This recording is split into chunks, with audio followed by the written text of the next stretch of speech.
Make sure to subscribe. I post new content every day. Cutting to the first scene. Questioning who he is, Stuart asks what he wants, explaining that when that man went into first class asking for help, he gave him a green cap, and they had to go early. He can help them if something happens because a bullet could send the plane down. He sends Jamie to find his passport, pleading for them to not make any irrational decisions. A passenger pulls a cord from the seat. His friend has rocks in a sock. Alex tries to stop them, but they shush him. Getting his passport, they find out he is Sam Nelson. Pressing the gun against him, he asks if he is stupid for believing in his tricks. Disagreeing, Sam says he is smart, but they need help.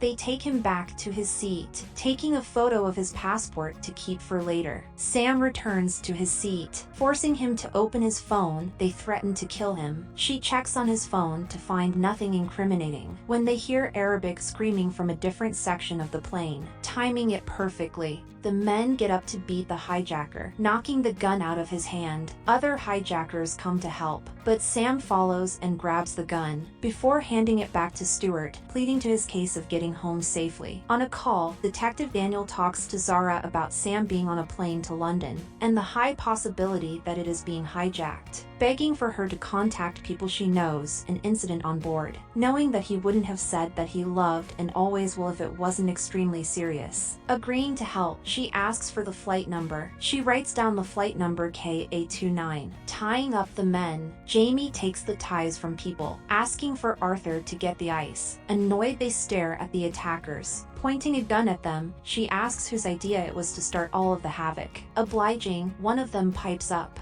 She knocks the other one out and hands over the ties to a hijacker. They force Sam to sit back down, saying no one cares about his bullshit. Rushing to leave for school, she screams for her kid to get downstairs. Getting a call to hurry and get to work, she turns on the music and drives to school. On the plane, a hostess is forced to tell the passengers that was the last straw and any further resistance will result in a casualty. Walking back, Divya is told to get something to treat scratches. Sam looks around while Stuart watches, writing something in a book. He hands a ripped piece of paper to him. Taking it, he walks ahead, telling him the pilot is the problem. Simon in the United Kingdom is worried about where the KA29 flight is because the Wi-Fi was turned off. They decide to contact Dubai Airport for more information. Playing solitaire, Abdullah interrupts to help him. He leaves to go home, but finds out they received a call from Britain about the flight, saying that it was a false alarm, and telling Jens to turn off the game at work. They worry about the boy that cried wolf. They rush off, and Abdullah believes the pilot was lying because he was threatened. Sam worries about Captain Robin, saying that he has everyone where he wants them except him. The pilots do the takeoffs and landings, autopilot does the rest. Stuart doesn't seem worried, asking why he should care, explaining that he could be taking them anywhere. Zara finds out it was a false alarm. Sam returns to his seat. Stuart asks for him to place it on autopilot, showing him the details and that they are flying to London. He realizes Sam was telling the truth.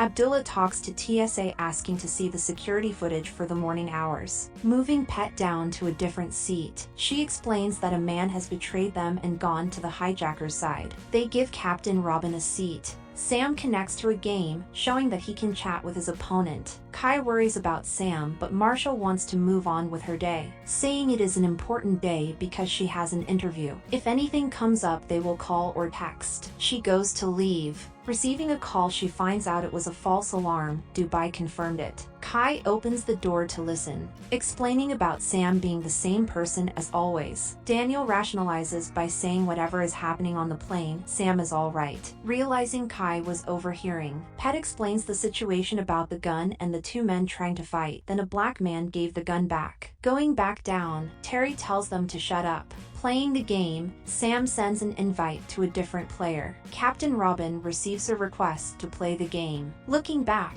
he finds out it is Sam. Taking out the controller, his challenge is accepted. Looking through the camera footage, TSA says it is normal-looking footage, asking about anything suspicious. Denying the claims, she says it always has tight security. Recognizing a TSA agent, Neela, because she took his kid to a party. He realizes that she rushed off. They assume it was the end of her shift. They open up the chat system in the game, asking what the ground knows. He replies with nothing yet. Stuart comes to look for him to put his seatbelt on. Driving to the kids' school, she lets Bobby out to play. Abdullah drives home, reserving a restaurant for his birthday, wanting to buy Fatima lobster and get a babysitter so they can splurge. Natalia, the TSA, calls to tell him that she left because she was feeling sick. Suspicious that she didn't seem sick, he veers off the path, driving a different way. They think that once they try and contact the plane and not get a reply because no one is in the cockpit, they will contact the Iraqi military to handle the situation. Calling Zara, Daniel complains that Marsha's ex made her angry because he made her think he was in danger when he wasn't. She tells him to stop calling her off work hours. Assuming that he is venting, Zara thinks that Daniel cares that Marsha still has feelings for Sam, her ex, honking to try and move the roadblock, flashing her badge to move faster, giving him the advice to commit to her so she can latch onto him and have a good relationship and stop caring about the past. She drives forward.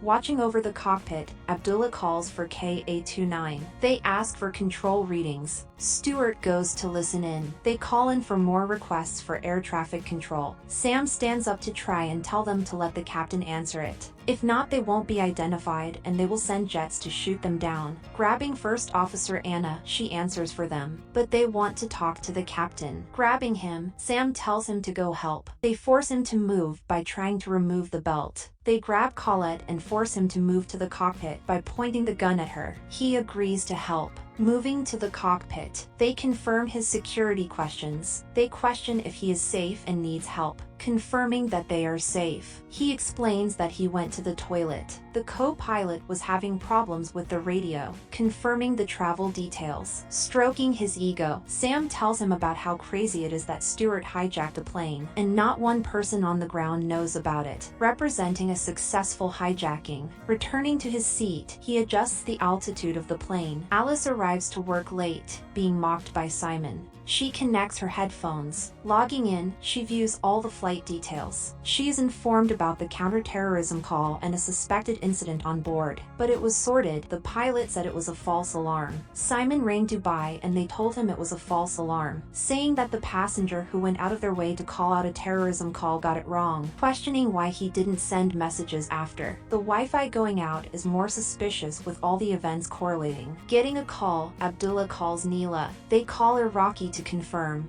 explaining the difficult situation they had getting through. Sharing screens, they view the flight path as the same, but zooming in, they realize it is deviated by 3 degrees of altitude. Opening back up the game, they confirm that the plan worked, and he did change the heading, messing with the altitude. Michael concludes that the plane is trying to send a message by being slightly diverted. Arriving at Neela's apartment, finding the door open, men are dressed up and cleaning the apartment. Deciding to go upstairs himself, he climbs up. The man signals and walks towards him. They shut the door. He searches for her, opening the door to find her deceased corpse and her family in the tub. The cleaner pulls out a gun and shoots him, picking up the shell casing. Thank you for subscribing. I post new videos every day.